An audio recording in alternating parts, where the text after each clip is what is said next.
Hello people. Welcome back to my YouTube channel. I hope you all are in good health. Today I am going to discuss the paper Sex Differences in Alcohol Consumption and Alcohol-Associated Liver Disease. Let's get started. The paper titled Sex Differences in Alcohol Consumption and Alcohol-Associated Liver Disease provides a comprehensive review of the increasing prevalence and severity of alcohol-associated liver disease, ALD, among women, highlighting the narrowing gap between the sexes in both alcohol consumption and the resulting liver damage. Traditionally, ALD was more common in men, but recent trends indicate a significant rise in ALD cases among women, who develop the disease with lesser alcohol exposure and experience more severe disease outcomes compared to men. This paper delves into the reasons behind these changing patterns, the mechanisms of sex-specific differences in alcohol metabolism, and the disparities in treatment enrollment and response. Alcohol use disorder is a significant public health issue in the United States, with substantial morbidity and mortality associated with it. Alcohol-related liver disease ranks second only to non-alcoholic fatty liver disease as the leading cause of cirrhosis in the country. The lifetime prevalence of severe alcohol use disorder is higher in men, 18.3%, compared to women, 9.7%. Despite this, women are more susceptible to liver damage from alcohol, developing ALD more rapidly and at lower consumption levels than men. This increased susceptibility is attributed to several factors, including biological differences, hormonal influences, and lifestyle factors such as obesity and bariatric surgery. Obesity is a well-known risk factor for ALD. Studies have shown that women, who are more likely to be overweight or obese, are at a higher risk of developing severe liver disease when they consume alcohol. A study involving over 1,500 patients found that age, female sex, and the duration of alcohol use were independently associated with cirrhosis.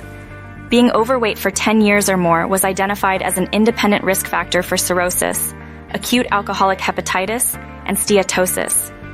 Furthermore, a cohort study of over 1 million patients in the United Kingdom found a strong association between higher body mass index, BMI, and increased incidence of liver cirrhosis in middle-aged women.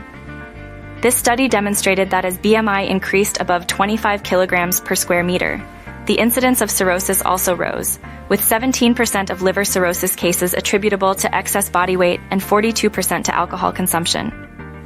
Bariatric surgery, a common treatment for obesity, has also been linked to increased alcohol consumption and related problems post-surgery.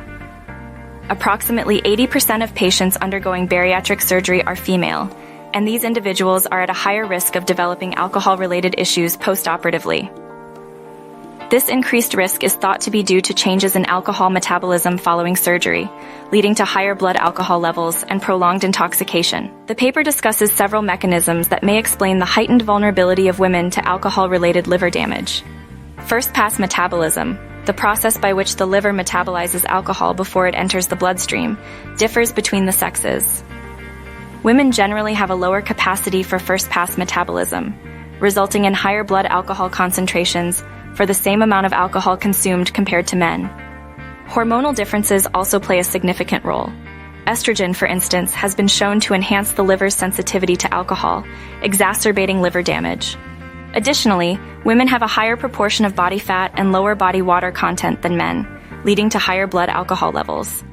The paper highlights the impact of drinking patterns on ALD development. While men have historically surpassed women in terms of drinking frequency, quantity, and binge drinking rates, women are catching up. However, women who consume large amounts of alcohol are more likely to quit drinking than their male counterparts.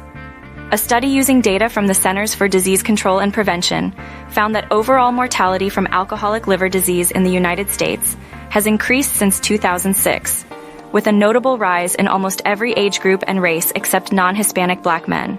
Interestingly, the timing of alcohol consumption relative to meals also affects the risk of developing ALD. The United Kingdom Million Women Study found that women who consumed alcohol with meals had a lower risk of cirrhosis compared to those who drank without meals. This study emphasized the importance of meal timing as a risk factor for alcoholic cirrhosis in women, although it did not compare these effects between sexes. The paper also points out that women are less likely to seek treatment for alcohol use disorder and are underrepresented in clinical trials and studies on behavioral interventions and pharmacotherapy for alcohol addiction.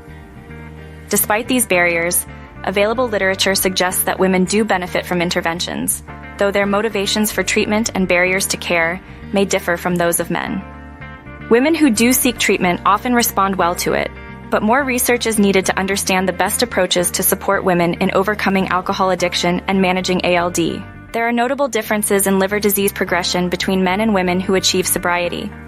A study of patients with biopsy-proven alcoholic hepatitis found that women who abstained from alcohol were more likely to develop cirrhosis within 1 to 2 years compared to men. This suggests that women may experience faster disease progression despite sobriety, highlighting the need for targeted interventions to prevent disease progression in women with ALD. In summary, the paper underscores the critical need to understand the sex-specific differences in alcohol consumption and ALD development. The increasing prevalence of obesity and bariatric surgery among women contributes to the rising cases of ALD in this population. Biological differences, hormonal influences, and lifestyle factors all play a role in the greater susceptibility of women to alcohol-related liver damage. Addressing these differences through targeted research and interventions is essential for improving outcomes for women with ALD, who represent a rapidly growing subset of the patient population. Effective prevention and treatment strategies must consider these unique risk factors and mechanisms to better support women in managing and overcoming ALD.